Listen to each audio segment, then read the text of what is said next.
오늘 말씀 함께 나눌 성경 본문은 요한복음 10장 10절 말씀입니다. 요한복음 10장 10절. 요한복음 10장 10절 함께 한 목소리로 읽겠습니다. 요한복음 10장 10절. 한 목소리로 함께 읽습니다. 시작. 도둑이 오는 것은 도둑질하고 죽이고 멸망시키려는 것뿐이요 내가 온 것은 양으로 생명을 얻게 하고 더 풍성히 얻게 하려는 것이라. 아멘. 도둑이 오는 것은 도둑질하고 죽이고 멸망시키려는 것뿐이요 내가 온 것은 양으로 생명을 얻게 하고 더 풍성히 얻게 하려는 것이라. 아멘. 대림절 넷째 주일입니다. 대림절 마지막 주일이기도 합니다. 말씀이 육신이 되어 우리 가운데에 거하심에 우리가 그의 영광을 보니 아버지의 독생자의 영광이요 은혜와 진리가 충만하더라 그랬습니다. 예수 그리스도께서 강생하시는 것은 예수님이 자기 자신 이렇게 말씀하셨지요. 내가 곧 길이요 진리요 생명이니. 또한 하나님은 사도 요한은 하나님을 일컬어 하나님은 사랑이시라도 말하기도 했고 하나님은 참 빛이시라 그렇게 말씀하시기도 했습니다. 그래서 예수님이 이 땅에 강생하시는 성탄을 우리들이 머릿속으로 이미지를 떠올린다면은 큰 빛이 따뜻한 사랑이 우리들에게 못하는 것 찾아오는 것으로 우리들이 이제 이해를 많이 할 것입니다. 그런 성탄을 준비하는 대림절 마지막 주일인데 무슨 말씀을 전할까 하다가 조금은 어울리지 않는 말씀일 수도 있겠지만은 오늘 여러분과 죽음에 대해서 좀 이야기를 해야겠다 생각을 했습니다. 우리가 가장 귀한 것들이 아까 제가 기도할 때 말씀드렸지만은 가장 귀한 것들은 사실 무엇하다 가장 흔한 것이다 제가 그랬죠 여러분. 제가 한 말은 아니고 가장 귀한 것은 가장 흔한 것이다. 그래서 산소라는 것도 공기라는 것도 무엇하다 흔하지만 사실은 무엇하다 귀하다. 태양빛도 흔하지만 귀하다. 그런데 우리들이 그 귀한 산소를 공기를 귀하다 여기지 못하는 것은 너무나 그 속에 누리며 살아가는 시간이 많았기 때문에 그런데 우리가 그 귀함을 아주 쉽게 느낄 수 있는 때는 언제냐? 숨을 쉬지 못할 때죠. 숨 쉬지 못할 때, 숨 쉴 수 없는 상황에 있을 때 우리는 야, 이게 정말 귀한 것이었구나. 우리가 태양빛이 비춰주는 것이 여름에는 참 무엇하지만 괴롭고 고통스럽지만 한겨울에 땡땡 얼어 있을 때에는 야, 태양빛이 참 무엇한 것이구나. 한 뼘 태양빛 비춰주는 것이 우리들에게 참 귀한 것이구나라는 것을 우리들이 새삼 경험하게 되죠. 그래서 아주 귀한 것은 참 흔한데 그 흔하디 흔한 것들이 우리들에게 귀함으로 다가오는 때는 언제냐? 그 흔하디 흔한 것이 우리들에게 결핍되어질 때가 가장 우리들에게 흔하디 흔한 것이 귀하게 여겨질 때입니다. 하나님은 늘 계시죠. 늘. 그분은 성실하시다, 신실하시다. 제가 아이 한자를 가르쳐 주는데 저도 배우면서 아이 가르치면서 하는데 매양 매자라는 글자가 있더라고요. 매양 매. 우리가 흔히 매일 할 때 쓰는 그 매자인데 매양이라는 말이 잘 쓰는 말은 아니고 우리들에게는 늘 또는 항상 늘 매, 항상 매, 매양 매 이렇게 합니다. 근데 그 매양 매자가 어떻게 생겼냐면은 어미 모자에다가 어머니 모자에다가 위에다가 삿갓 하나를 씌우면은 매양 매자가 됩니다. 이 머리를 형상화한 것 같냐면은 어머니가 머리 위에 무엇을 하나를 이어 짊어진 올려 뭐라고 하나요? 이고 있는 모습이죠. 그러니까 아마도 어머니가 가족의 생계를 위하여서 하루도 빠짐없이 비가 오나 눈이 오나 아프나 안 아프나 늘 아침 일찍 머리에 시장에 가서 팔 물건들을 또는 먹을 것들을 쌓아 올리고 시장길을 떠나는 그 어머니의 모습을 막 매양매자로 만든 것 같습니다. 늘매, 항상매. 그러나 자식들이 그 어머니의 늘 하는 그 매를 귀함으로 받아들이는 것은 쉽지 않고, 대개는 철이 든다고 하여도 대개는 언제 진짜 철이 드느냐. 그 매가, 그 짊어지던 매가 짊어지는 것은 남았는데 그 밑에 있던 누가 없어질 때, 그 어머니가 없어질 때 비로소 참 귀한 것이었다 깨닫게 되겠죠. 하나님은 항상 계시죠. 우리를 위하여 그분은 성실하게 신실하게 우리를 향한 구원의 일을 한 번도 쉬지 않고 이루어 가시는데, 우리가 언제 그분을 참으로 귀하게 여기느냐. 사실은 그분이 우리로부터 떠나 계신 것 같다고, 또는 우리가 그분으로부터 너무나 멀어진 것 같다고 스스로 여겨질 때, 우리는 비로소 그때야 하나님이 참으로 귀한 분이시구나, 나에게는 없어서는 안 될 분이라는 것을 그제서야 비로소 깨닫게 됩니다. 그 한자 매양매절 하자면은 교회 예배당은 남았는데 그 안에 하나님이 계시지 않을 때, 내 집에 십자가는 걸려 있는데 그 십자가의 온기가 나에게 느껴지지 않을 때, 식탁의 테이블에 또는 자동차 본네트 위에, 본네트가 아니라 대시보드 위에 성경책은 올려져 있는데 그 성경책이 나에게 밝게 느껴지지 않을 때에 우리는 비로소 그 어둠 가운데의 시간에 있게 될 때 우리는 비로소 그게 참으로 못한 것이구나, 귀한 것이나 늘 있는 것인 줄 알았는데, 매일 그 자리에 있는 것인 줄 알았는데 그렇지가 않다는 것을 우리들은 비로소 알게 됩니다. 요한복음에서 사도 요한은 태초부터 계셨던 그 말씀에 대해서 이야기하는데, 그 말씀이 사람들의 빛이라고 그랬고 생명이라고 그러십니다. 생명이 우리들에게 오시는 것인데, 그 생명이 우리들에게 정말로 귀한 것으로 여겨지기 위해서는 사실은 무엇의 시간이 필요하냐면 죽음의 시간이 필요합니다. 여러분, 삶이 먼저입니까? 죽음이 먼저입니까? 출생이 먼저입니까? 아니면은 비출생이 먼저입니까? 우리들이 당연히 남자와 여자가 만나서 결혼하면은 당연히 의례 아이 낳는 줄 생각하지만, 사실 아이 낳는 것은, 제발 여러분 다큐멘터리 한번 보세요. 웬만하면 예능보다는 다큐멘터리나 EBS 그런 걸 좀 보세요. 여러분. 유튜브에도 좀 많이 나옵니다. 보면은 어떻게 눈에 보이도 않는 아버지의 정자와 어머니의 난자가 어떻게 그렇게, 그럼 항상 과학자들은 너무나 무미건조하게 말하지만 몇십 몇백만 분의 1의 확률로 막 이렇게 말하잖아요. 그거 너무나 우리에게는 무미건조하게 느껴지는데, 한마디로 무슨 말입니까? 말도 안 되는 확률로 못하냐? 만난다는 겁니다. 그래서 수정이 되고 배아돼서 아이가 된다는 겁니다. 그리고 출산하게 된다는 것이죠.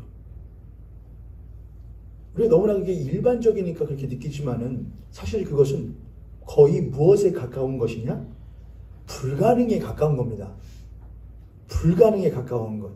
그러니까 생명의 탄생과 또 생명의 출산이라는 것은 불가능한 것이 매번 일어나기 때문에 우리들이 뭘로 여겨지는 것이지, 당연한 것으로 여겨지는 것이지, 사실은 그것은 일어날 수 없는 일이라는 겁니다. 불가능한 것이 매번 일어나니까. 일어날 수 없는 일인데. 여러분, 태양이 뜨죠.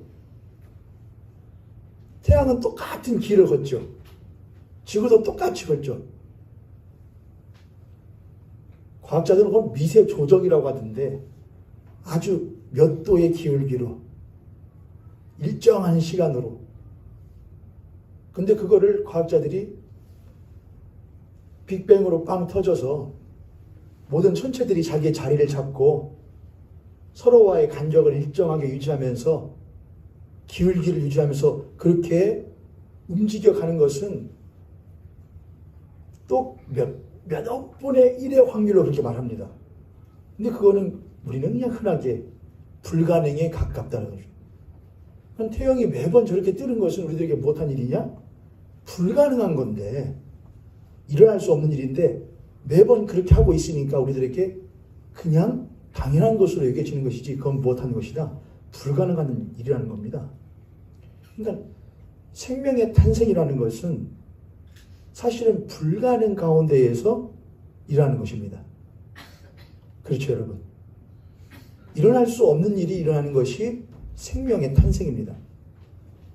그럼 생명이 일어날 수 없는 상태를 우리가 뭐라고 하느냐? 그건 죽음의 상태죠. 생명이 서로 일어날 수 없는 불가능의 상태 가운데, 죽음의 상태 가운데에서 생명이 일어나게 된다. 생명이라는 것은 그 시작이 어디서 시작하는 것이냐? 본디는 죽음에서 시작한다는 겁니다. 죽음에서. 근데 이런 이해는 사실은 성경적으로도 옳습니다. 태초에 하나님이 천지를 창조하시니라. 땅이 혼돈하고 공허하며 흑암이 깊음 위에 있고 라고 했습니다. 그거를 짧은 한마디로 한다면은 죽어 있는 상태다라고 합니다. 생명이 있지 않은 상태다 이겁니다. 혼돈하다, 공허하다, 흑암이 깊음 가운데 있다. 그런데 하나님이 말씀하시되, 하나님의 신이 수면 위에 운행하시고 하나님이 말씀하시되 빛이 있으라. 거기에서 전혀 생명이 일어날 수 없는 그 죽음의 상태에서 하나님이 말씀하실 때에 생명이 시작되게 되었다고 하죠. 그래서 성경의 시작은 무엇으로 시작하느냐? 죽음으로 시작합니다. 죽음의 상태였는데 하나님이 그곳에 말씀으로 생명을 일으키셨다. 하나님이 사람을 창조하실 때에 땅의 흙입니다. 땅이라는 것은 이 곳의 것입니다. 본래 땅이 혼돈하고 공함이 흑암이 깊음에 있다고 그랬으니까 그 땅은 본디 혼돈하고 공허하고 흑암에 있었던 겁니다. 죽음의 상태에 있었던 것인데 하나님이 그 흙을 가지고 사람을 빚으시고 그 코에 그 땅의 것이 아닌 하나님의 생기를 불어넣으셨을 때에 사람이 생명이 되었다 그랬습니다. 그래서 사람은 자기가 본래 어디에서 나온 자라는 것을 기억해야 되느냐? 너는 흙이니 흙으로 돌아갈 것을 기억하라 라고 성경이 말했습니다. 넌 흙이다. 너는 본래 죽음에서 시작한 자이다. 넌 본래 죽음에서 시작했다. 생명이라는 것은 하나님께서 부여하신 것이지 너의 것이 아니라는 것을 성경은 처음부터 아예 전제를 하고 시작합니다. 우리가 언제 생명이라는 것이 가장 귀해 보일까? 내가 생명을 가질 수 없는 상태였었고 내가 생명을 누릴 수 없는 상태였던 존재라는 것을 깊이 무엇할 때, 깨달을 때, 직면할 때 내가 언제 빛이라는 것을 참 귀하게 여길까? 내가 사실은 빛 한 방울, 빛 하나 볼 수 없는 어둠의 상태에 있었다는 것을 내가 알 때, 깨달을 때 나라고 하는 존재가 절대적인 죽음의 상태에 있었다는 것을 깊이 깨달으면 깨달을수록 오히려 반대로 빛이라는 것과 생명이라는 것은 더 풍성하게 된다는 것을 말합니다. 이해되십니까, 여러분? 그래서 기독교 신앙이라는 것은 생명을 얻고 더 풍성히 얻는 것으로 나아가는 것이 방향성이지만 그 생명을 얻고 풍성히 얻기 위하여서 반드시 거쳐야 하는 과정은 죽음의 상태를 직면하는 겁니다. 그 가운데에서 내가 생명이라는 것을 갖고 있지도 않았고 내가 생명이라는 것을 발생시킬 수도 없는 죽어있는 존재라는 것을 깊이 깨달을 때에 그러면 그 생명과 빛은 누구로부터 오는 것인가? 생명의 주요 참 빛 대신 하나님으로부터 그 모든 것이 주어지게 된다는 것을 뼈저리게 깨달을 때에 그는 비로소 그 빛과 생명이 귀하다는 것을 깨달을 수 있게 됩니다. 그래서 기독교 신앙은 광야의 신앙이 맞습니다.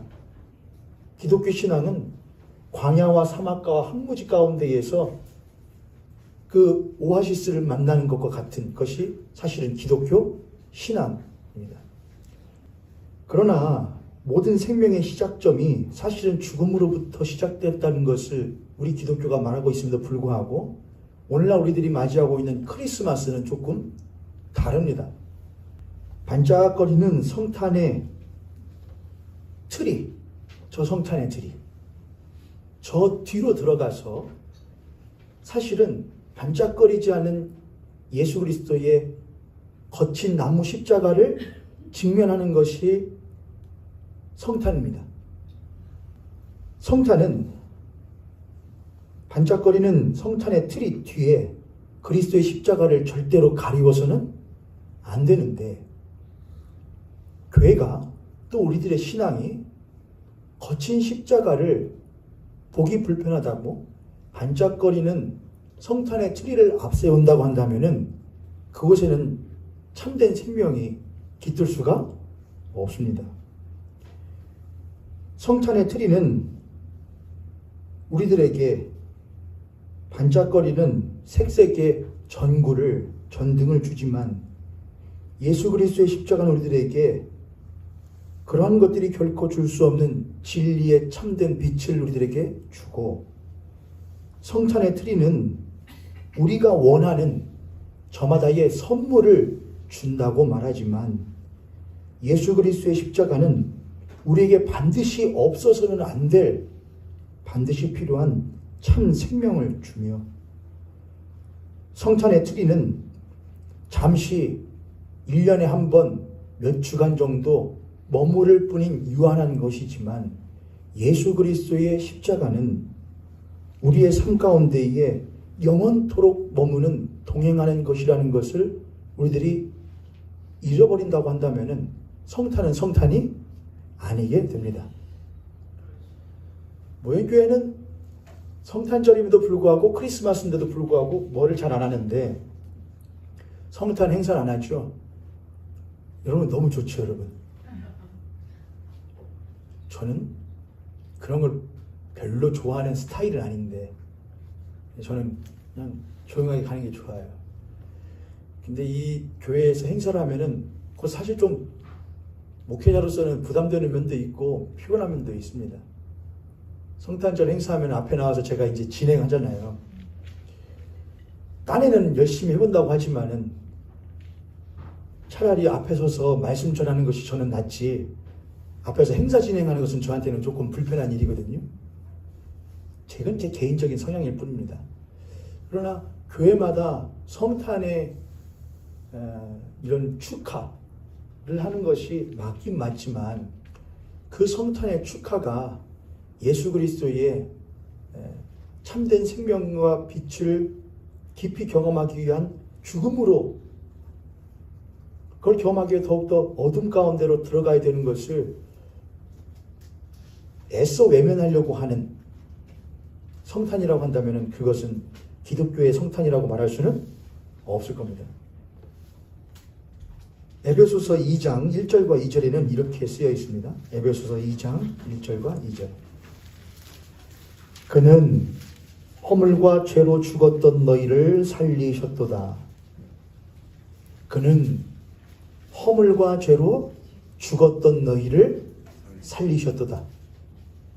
그때에 죽었을 때에, 너희가 허물과 죄로 죽어 있었을 때에는 그 가운데서 행하여 이 세상의 풍조를 따르고 공중의 권세 잡은 자를 따랐으니 곧 지금 불순종의 아들들 가운데서 역사하는 영이라.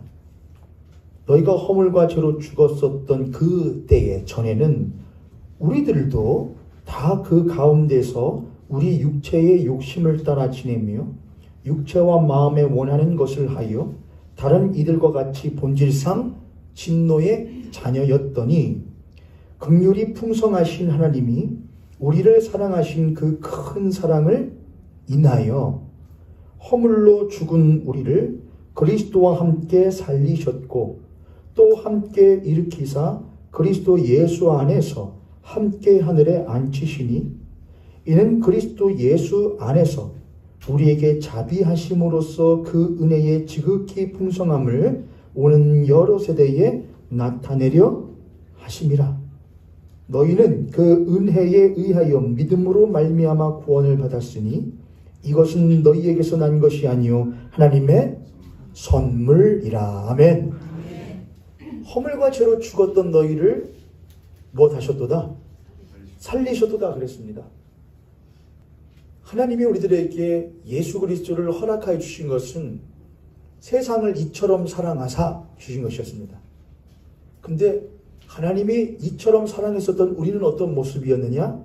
허물과 죄로 죽었던 상태였던 겁니다.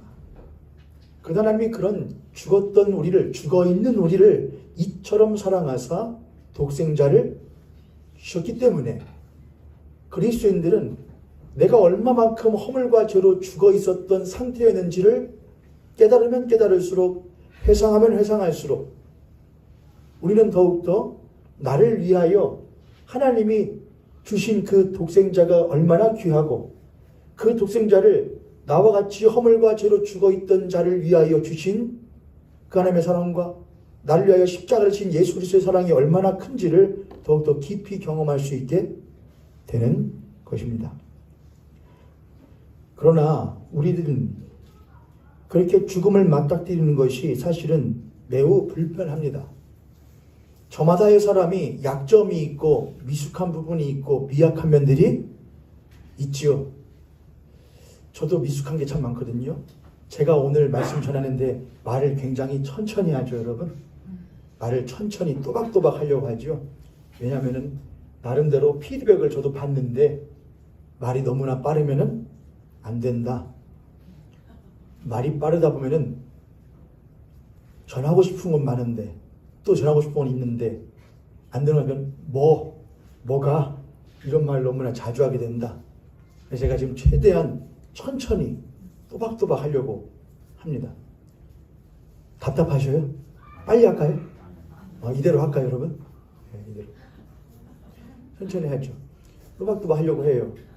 근데 그런 걸 들을 때에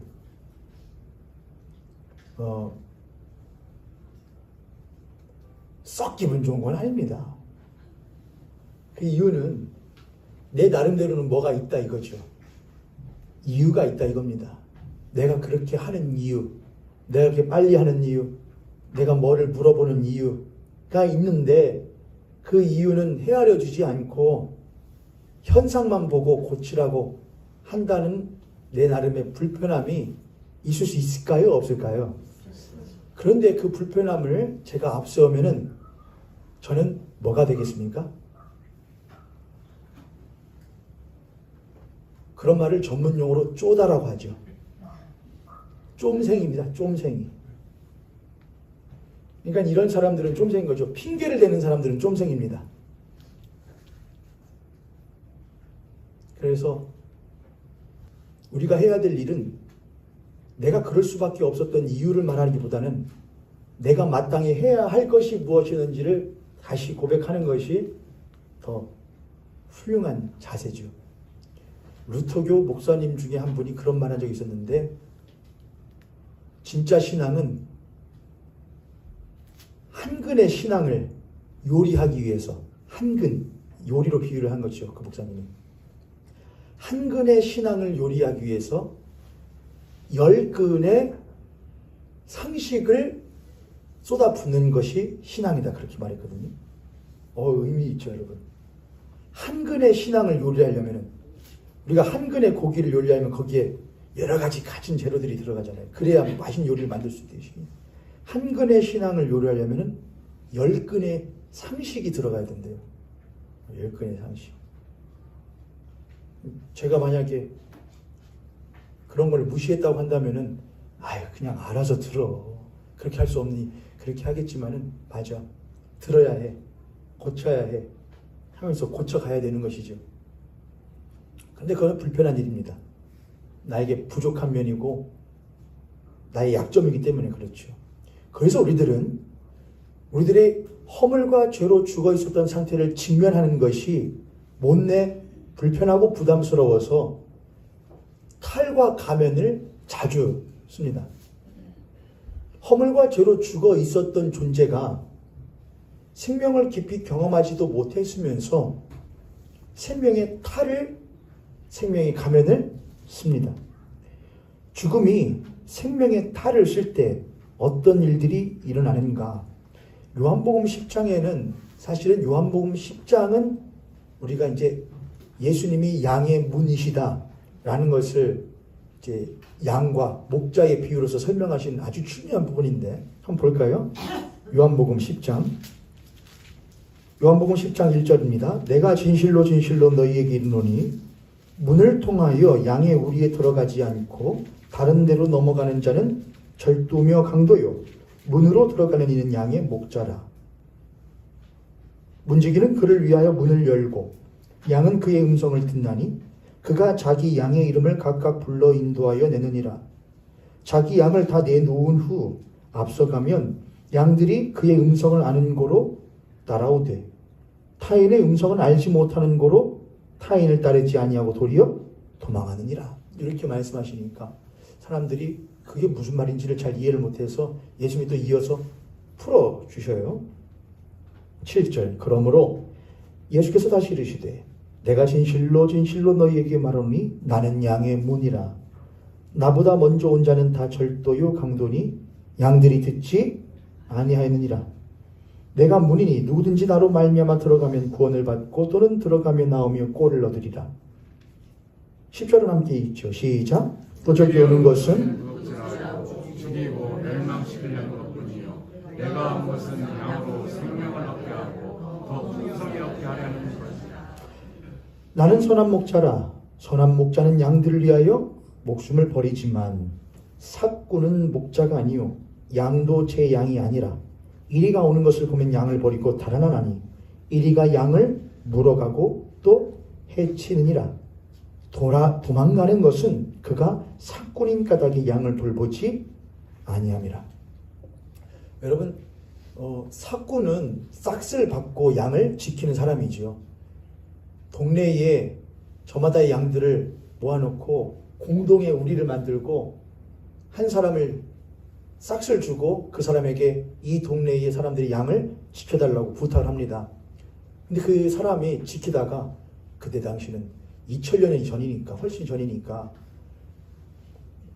광야에서 사는 예를 들어 표범이라든지 또는 늑대라든지 또는 곰이라든지 그런 짐승들이 있거든요. 뭐 사자도 있다고 했으니까요. 삼손이 사자도 때려잡은 적이 있으니까요. 그런 맹수들이 만약에 양을 먹기 위해서 우리로 온다. 그럼 삭군이 막다가 처음부터 도망가지는 않고 막아보다가 안 되겠으면 어떻게 해야 해요? 어떻게 해야 돼요, 여러분? 막다 사자가 와요. 돌멩이를 던졌는데 다윗만치 안 돼서 던진 것이 맨날 빗 맞아가지고 점점 가까이 와요. 그럼 어떻게 해야 됩니까, 삭군이? 여기서 여러분 중에만 목숨 걸고 지켜야지 하면은 그분한테 뭐를 시켜야 되냐? 시켜야 됩니다. 양 지키라고. 아니면은 그분의 가족을 시켜야 됩니다. 내 자식 거기서 삭받고 양 지키다가 사자와 싸워서 장렬하게 뭐 됐다. 죽었다. 라는 말 들으면 좋을까요? 아니죠. 그 사람은 싹받고 하는 겁니다. 양을 위해서 목숨 버리려고 그 자리에 있는 것이 아니고 자신의 생계를 위하여 싹받고 거기에 있는 거니까 양 목숨이 중요한 것이 아니고 내 목숨이 중요한 것이죠. 당연해요, 안 당연해요? 그러니까 여러분 싹군 함부로 못하지 마세요. 싹군 함부로 욕하지 마세요. 싹군은 그게 당연한 거예요. 받은 만큼 못하는 거다. 일하는 거다. 제가 교회로부터 뭘 받죠? 사례비, 싹쓸 받죠? 그렇잖아요, 여러분. 싹 받는 사람은 못하는 게 당연한 거예요? 받은 만큼만 일하는 게 당연하죠. 아니에요, 여러분? 받은 만큼만 일하는 게 당연하잖아요. 싹군이니까. 싹 받았으니까. 입장 바꿔서 여러분한테 적은 썩을 주고 많은 일을 시키면은 당장 무엇하죠? 노동청에다가 신고하죠. 아니면 불평불만하죠. 우리가 무엇할 때, 고용주일 때는 무엇하고 싶죠? 적은 싹을 주고 최대의 노동력을 끌어내고 싶은 것이, 그러면 안 되지만 대부분의 고용주들의 마음이겠죠. 노동자는 반대일 거고요. 저는 교회에 고용되어진 목사죠. 여러분들이 고용 주시고 저는 피고용인이고, 그러니까 저는 싹 받은 만큼만 무엇하는 것이 일하는 것이 마땅하죠. 목사는 그러면은 오면 안 된다고 막 바로 말씀하시네. 그러면 안 되는구만요. 목사는 그러면 안 되죠. 죽음이 생명의 탈을 쓸 때 어떤 일들을 하는가? 아직도 여전히 죽음 가운데 있으면서 자신의 죽음이 들통나는 것보다는 거짓된 성탄의 트리의 전구빛이라도 자신의 죽음의 냄새를 가릴 수만 있다고 한다면은 얼마든지 두르고 꿰 수 있다고 생각하는 어리석은 양들은 받은 만큼만 일한다고 하는 싹꾼을 즐겨 찾습니다. 싹꾼은 자신에게는 전혀 그 양들에게 줄 수 있는 생명이 없음에도 불구하고 자신의 생계를 위하여 그 양들을 수단 삼아, 자신의 생계를 유지하기 위한 수단 삼아서 있지도 않은 생명을 짐짓 있는 채 하면서 거짓에 반짝거리는 생명거리들로 그들을 미혹하기도 하고 현혹하기도 합니다. 그것이 교회가 생명이 없으면서 죽음의 탈을 썼을 때 일어나는 일들입니다. 생명이 있지도 않은 양들이 거짓된 생명을 구하면서 그저 싹 받은 만큼만 일할 뿐인, 양들을 위하여 목숨을 버릴 생각은 양들을 위하여 조금의 1g의 헌신을 더할 생각도 하지 않는 싹꾼을 동경하면서 생명의 교회를 말하며 생명의 신앙을 이야기하는 것이 죽음이 생명의 탈을 썼을 때 일어나는 비일비재한 일들입니다. 모현교회가 대림절 4번째 주일을 맞이하면서 우리들이 잊지 말아야 될 것은, 목사로서는 혹 목회자가 강단에서 전하는 하나님의 말씀이 성도님들을 반짝거리는 거짓 빛깔로, 왠지 살릴 것 같은 값비싸 보이는 기름져 보이는 음식으로 여러분을 대접하지 않고, 때로는 여러분들의 허물을 들추어내기도 하고, 때로는 여러분들의 죽어있는 죄의 모습을 들추어낼지라도 그것이 하나님께서 죽은 것 가운데서 참으로 생명이 나오는, 혼돈과 공허와 흑암 가운데서 참으로 하나님의 말씀이 생명을 빚어내는 그 능력을 경험하게 하기 위하여 하나님이 시키신다고 한다면은, 목사가 받은 싹 넘어서서 싹을 더 받으려면은 듣기 좋아하시는 말들 해드려야 되는데, 싹을 더 넘어서서 가감없이 하는 것이 마땅하고, 대림절 넷째 주일을 맞이하여 성도님들께서 하셔야 되는 일은, 주 예수님 어서 오시옵소서, 나 진짜 가도 되냐? 여러분, 주보에 함석헌 목사님 시를 제가 저번에도 넣었었고 오늘도 넣었는데 거기 이렇게 써있거든요. 함석헌 시 보면은 님이 오신다라는 시입니다. 님이 오신단다 길 닦아 예비하자, 내 집에 오시는 님을이 날 보러 오시는 님을 그저 어찌 맞느냐? 높은 것 낮추고 우물어진 것 돋우고 굽은 길 곧게 하고 지저분한 것 다 치워 님이 바로 오시도록 하자. 님을 기다리면서 그저 잤구나. 이것저것 온 방안 허투루 늘어놓아 그저 앉으실 곳도 없이 했구나. 어서 모셔야 할 님, 더러운 길에 왜 더듬게 하며 맑고도 거룩하신 그의 몸 해뜨린 이 속에 어찌 맞을꼬?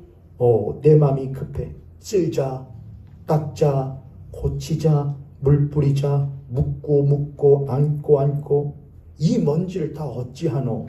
언제 이것을 아름다이 하노? 이십니다. 우리가 이렇게 하기 위해서는, 우리가 이 함석헌 목사님이 말했던 바대로면 묻고 안고 앉아서 그분 앉으시는 자리 없는 나의 더러워진 마음을 직시하지 않으면은 우리는 절대로 그분을 모실 수가 없을 겁니다. 성탄의 아름다운 트리가 중요한 것이 아니라 예수 그리스도를 모시는 것이 중요한 것이요. 성탄의 캐롤 부르는 것이 중요한 것이 아니라 나를 위해 오신 주님, 나의 죄를 위하여서 그러나 언젠가 내가 그 주님을 부인하고 원망하며 모른 채 했을 때에 그럼에도 불구하고 나에게 다가와 사랑의 손길로 어루만져 주시는 그 손길을 경험하는 것이 여러분에게 진정한 바람이 되신다고 한다면은 여러분이 그제야 생명의 거짓의 죽음의 생명의 탈을 벗어버리고 참된 생명을 얻을 수 있을 것인데 교회가 그런 일에 앞서지 아니하고 성도님들도 양들도 그저 싹군이 자신의 생계를 유지하기 위하여 갖다 주는 것에 현혹되어 있다고 한다면은 교회는 절대로 생명의 탈을 거짓된 생명의 탈을 벗을 수가 없을 것입니다. 우리가 담대하게 목회자도 성도님들도 대림절 넷째 주일을 맞이하여 우리가 죽음을 담대히 직면하고 그 안에서 참된 생명을 일구어내시는 하나님을 의지하면서 쓰고 있던 생명의 탈을 가감하게 벗어버리고 헛된 것은 벗자, 거짓된 것은 벗자, 솔직하게 허물과 죄로 죽어있는 내 모습 이대로 하나님께 나아가자. 그래야 살려주신다. 하나님 앞에서 뻗대면서 나지도 살아있으니까는 걱정 마세요. 나지도 문제 없으니까 걱정 마세요. 잘 살고 있으니까 걱정 마세요. 이 문제 넘어가면은 나 그래도 괜찮을 거니까 걱정하지 마세요. 내가 이번 주일은 조금 별로인 것 같지만은 다음 주에는 괜찮을 테니까 걱정하지 마세요. 오늘은 당신 스치기만 한 것 같지만 다음 주에는 정통으로 만날 테니까 걱정하지 마세요. 라고 하는 우리들의 그 뻔하디 뻔한 거짓말을 우리 담대하게 버려버리고 하나님 다 거짓 부렁이었어요. 대림절 넷째 주일도 거짓 부렁이었어요. 수요일 성탄절인데 그때도 거짓이겠죠. 하나님 사실은 나 죽어 있어요. 난 아무것도 아니에요. 난 강생하신 예수 그리스도를 모실 준비가 전혀 되어 있지 않아요.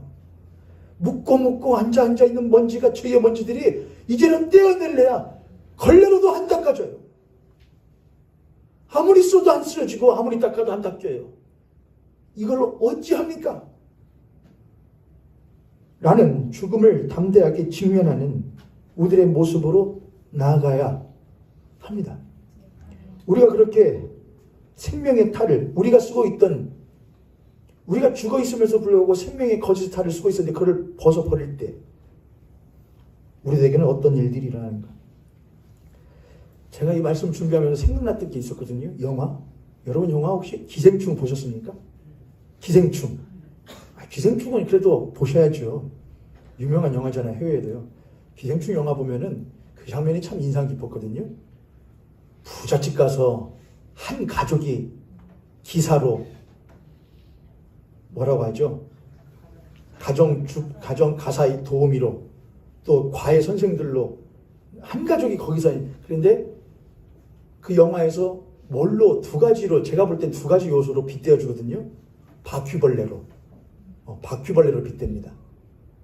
또 하나 뭐냐면은 꼬마가 와서 부잣집 아들내미가 와서 옷들은 그래도 나름대로 어떻게 입고 왔는데 뭐 한다? 냄새 난다 그래요. 이건 아빠한테 와서 엄마한테도 근데 이 냄새 저 아줌마한테도 나는 냄새인데 똑같은 냄새가 나네. 나중에 한 집에 모여가지고 그 집이 이제 우리가 말하는 서울의 달동네에 지하방인데 딸내미가 그래. 아빠 그게 무슨 냄새인지 알아? 지하방 냄새야. 곰팡이 냄새. 그 냄새 있죠. 여러분 혹시 모르시나요? 저는 살짝 경험해 본 적이 있거든요. 자취할 때. 곰팡이 왜 이렇게 잘 쓸어요? 처음 그 집에 이사 갔는데 벽에다가 얇은 스티로폼을 대고 그 위에 벽지를 한 거죠. 처음 들어갔을 때 깨끗해 보이는데 시간 지나 보니까는 그 안에 사람 살면서 온기가 있으니까 뭐가 생기는 거죠? 결로가 생기는 거죠. 곰팡이. 그래서 제가 이 벽지 안에 습기가 묶여 있으면 안 되는구나. 뭐 해줘야겠다. 숨쉬게 해줘야겠다. 그래서 제가 칼로 벽 마치 타일 맞추듯이 구멍을 조그맣게 냈어요. 막. 자취방 벽에 구멍을 막 냈어요. 스티로폼을 뚫어가지고. 무엇하라고? 습기 나오라고. 그러니까 곰팡이는 덜 쓰는데 그 냄새가 나더라만요. 제가 그 영화 보면서 나한테도 그런 냄새가 났을까? 그러면 내 아내가 연애할 때니까 내 여자친구가 말을 했을 텐데 났어요? 열심히 씻긴 씻었으니까. 그 영화가 생각이 나더라고요. 우리가 그렇게 하는데 그냥 겉으로만 주일날 이쁘게 옷 입고 깔끔하게 옷 입고 오면은 안 죽은 척. 사람은 속일 수 있죠. 하나님은 아시거든요. 냄새난다. 우리가 그렇게 내가 냄새나는, 내가 허물과처럼 죽어있는 존재라는 것이 들통나는 것이 사람 앞에서는 부끄러울 수 있지만 하나님 앞에서는 부끄러워하지 않고, 하나님, 나한테서 난 냄새예요. 목사 노원준한테서 난 냄새입니다. 우리가 그렇게 기꺼이 생명의 탈을 벗을 때에 우리에게는 몇 가지의 일이 생기는데, 첫 번째, 인자의 유한함과 부정함을 비로소 알게 됩니다. 인자. 성경에는 인자라는 말을 많이 쓰는데 대부분은 인자는 우선은 사람입니다. 인자가 뭡니까? 한자대로 하면 사람의 아들이란 말입니다. 인자, 사람의 아들. 또 하나의 이해는 다니엘이 환상 가운데서 인자에 대한 이야기를 하는데 사람의 아들의 모양을 한 이가 하면서 그 이가 하나님으로부터 권세와 영광과 능력을 받아 이렇게 하거든요. 그래서 다니엘이 환상 가운데에 하나님의 능력과 영광을 받은 사람의 모양을 한 이, 사람의 아들의 모양을 한 이, 그 인자, 그 인자가 바로 누구를 의미하는 것이냐? 메시아이신 예수 그리스도를 의미합니다. 제가 여기서 말씀드린 것은 첫 번째입니다. 죽음의 생명의 탈을 비로소 벗을 때에 우리는 사람의 아들인, 그저 죄에 갇혀 있을 뿐인, 아담의 후예일 뿐인, 허물과 죄로 인하여 발버둥 쳐도 여전히 죽어 있을 뿐인 그 허물과 죄를 절대로 벗어버릴 수 없는 무능력한 우리의 그 유한함과 무능력함을 비로소 깨닫게 됩니다. 학교 다니던 학창시절에 수학 시간이 제일 싫었는데 난 저 문제를 선생님이 실판에 써놓은 문제를 나는 모르겠는데 선생님이 그 문제를 나를 부르지 않고 다른 학생들을 불러서 혼내고 그냥 지나가고 하다 보면은 그 한 시간이 어떻게 그냥 지나가면 제가 그 문제를 모르는 것은 무엇하진 않았지만 들통나지는 않았지만 제가 그 문제를 모른다는 것은 여전히 변하지 않습니다.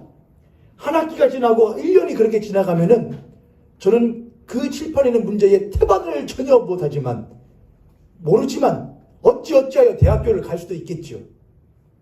대학교에 가서 교수가 하는 말이 무슨 말인지 전혀 모르지만 가만히 있으면 뭐라도 한다. 중간이라고 한다. 모른 척, 아는 척 하고 있으면은 그 4년도 어떻게 넘어갈 수가 있겠죠. 신앙생활도 그렇게 하시렵니까? 신앙생활도 아닌 척 목사의 탈을 쓰고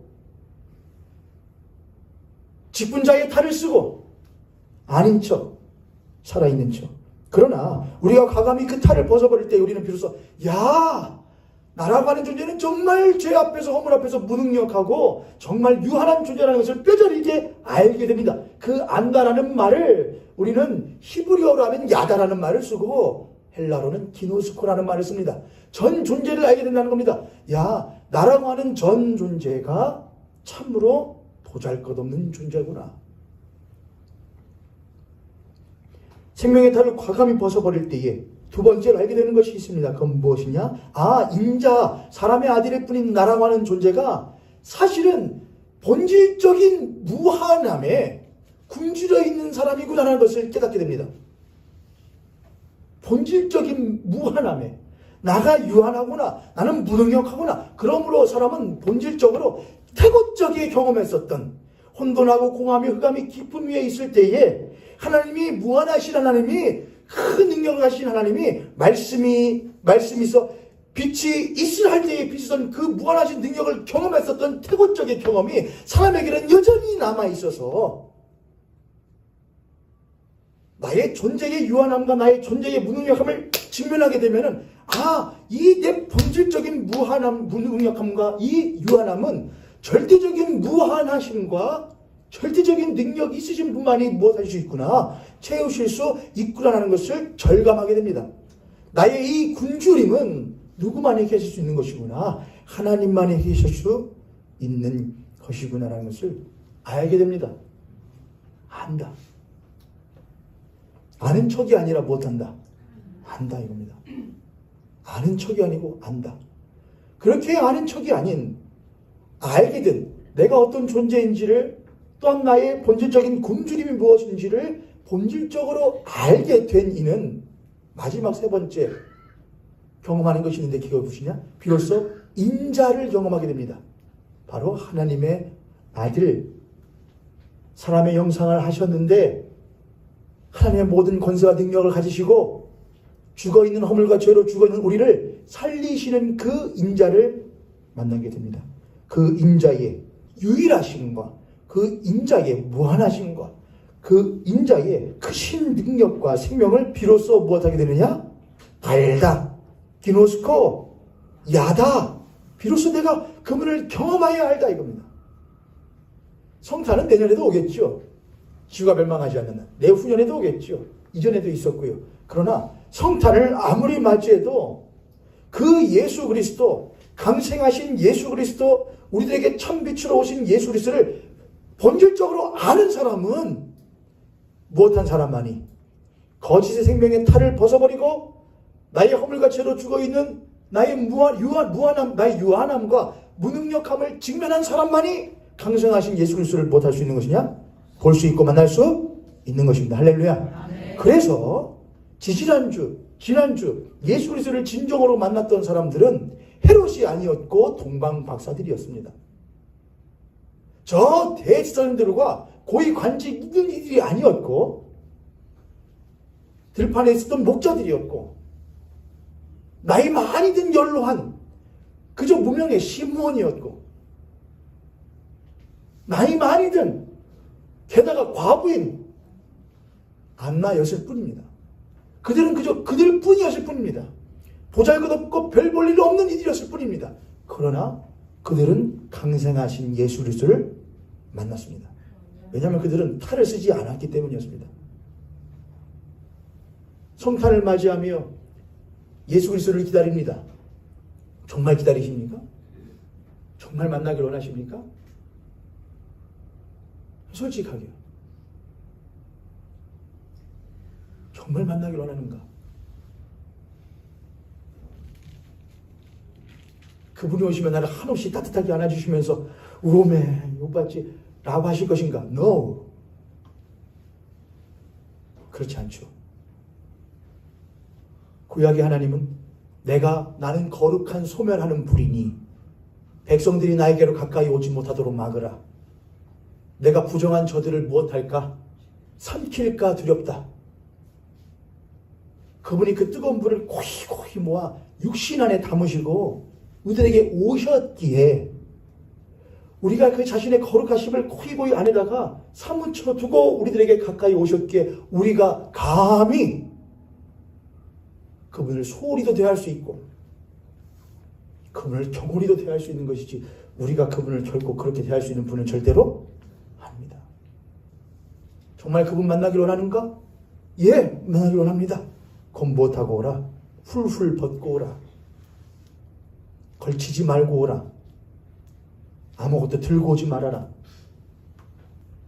우리가 그렇게 죽음임을 알고 참된 생명을 마주할 때 우리는 그 인자를 주님으로 모실 수 있게 되고 우리는 우리의 그 죽음 안에 참된 생명을 담고 예수님이 말씀하신 것처럼 요한복음 10장 10절에 내가 온 것은 양으로 생명을 얻게 하고 그 다음에 더 풍성이라고 했습니다.